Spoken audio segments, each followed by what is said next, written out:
Hi friends, எல்லாருக்கும் வணக்கம். நம்ம சேனல் மிஸ்ஸஸ் கோமு சேனலில் ப்ரெக்னென்சி டிப்ஸ் பற்றி பார்த்துட்ருக்கோம். டெய்லி ஒரு வெஜிடபிள் பற்றி பார்த்துட்ருக்கோம். இன்றைக்கி நம்ம பார்க்க போகிற வெஜிடபிள் அவரைக்காய். அவரைக்காய் சாப்பிட்றதுனால என்னென்ன பெனிஃபிட்ஸ் இருக்குங்கிறத பார்க்கலாம். அவரைக்காயில் நிறையா நார் சத்து இருக்குது, அப்புறம் கால்சியம் இருக்குது.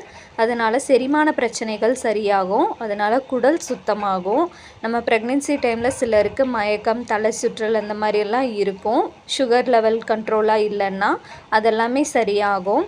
சிலருக்கு கை காலெல்லாம் ஒரு மாதிரி மரத்து போகிற மாதிரி இருக்கும், அந்த பிரச்சனையும் சரியாகும். நம்ம அவரைக்காய் அடிக்கடி சாப்பிட்டோம்னா சளி இருமல் ப்ராப்ளம் இல்லாமல் இருக்கும். உடம்பு எப்போவுமே ஆக்டிவாக இருக்கும்.